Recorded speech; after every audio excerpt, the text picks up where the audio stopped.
Good day mga kabusing. So welcome naman sa ating vlog. So may video for today. So ngayong araw ito na po yung bahay na ginawa natin. Half cladding, half cement. So ayan, nakapag-frame na tayo. So inilagay natin na frame ay 2x2 lahat yan. So ayan na po yung actual natin. So ayan yung concrete ay napipinisingan na rin natin at nai-smoothan. So ayun mga busing, panurin nyo hanggang dulo. So full video ito para makita ninyo talaga yung kabuuan at paano natin sinit up itong bahay na to. So what's unlearn. So ayan bossing. Ayan. So nalagyan na natin ng installation foam. So dyan naman tayo sa walling sa half cladding ay lalagyan pa natin ng double sided na installation foam. So ayan, nakapag frame na tayo. Yung distance natin dyan ay 2 feet by 2 feet lang. Yan. So na-frame na natin paikot yan. So yun, ito po yung actual na video na ginawa natin. So maliit lang to, itong bahay ay 5.5 by 4.5. So ayan, nag-set up na tayo dyan. So ni-welding natin yan. Pinupol weld natin lahat yan para matibay naman. So may tatlong bintana yan. Sa gilid ay dalawang bintana na standard.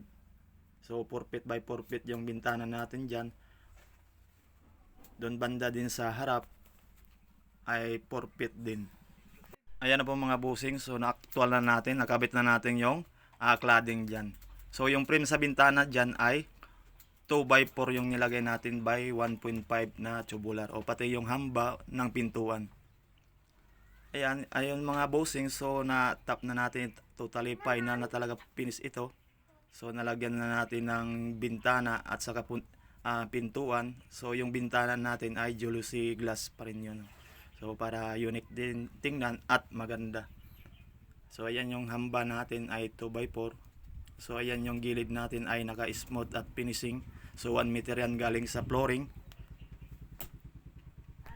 So ayan busing. So ayan na po yung finalize natin na nagawa na half cladding, half cement. So mga kabusing, hindi pa natin yan nalagyan ng ceiling sa labas kasi yun ang request ng may-ari na hindi pa niya nalagyan.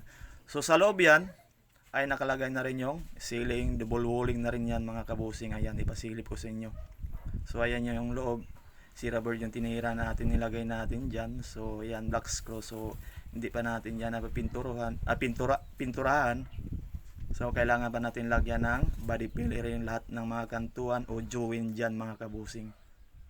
So na-set up na rin natin yung wiring. So ayan, nag-set up yung kasama natin dyan sa hard duplex na double walling. Yan, so panoorin nyo hanggang dulo at makita nyo talaga kung paano natin sinit up at ginawa itong bahay na to. So kung nakarating ka sa video na to, so paki-subscribe, pakipindot yung notification bell para updated ka lagi sa aking mga video. So ayan bossing, so fast forward tayo para makita nyo talaga yung kabuuan at finish itong bahay. So panorin nyo.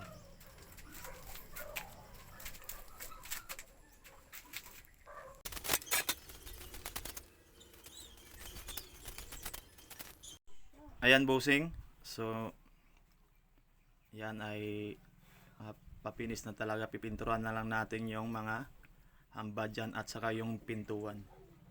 So ayan, actually napinis na natin lahat dyan sa loob na double walling. So ayan yung sa loob na. So nakabit na rin natin yung pintuan dyan. So pasensya na, medyo magulo dyan kasi andyan na yung gamit ng may-ari. So ayan na po mga bossing. So medyo masikip na dyan kasi hindi tayo magkapag kilos ng maayos kasi may mga gamit na yung may-ari na nilagay dyan. So ayan na po yung lababo natin na ginawa. Ayan po yung CR. So hindi pa natin nakabit yung inidoro dyan. So nakabit na rin natin yung pintuan na PVC door.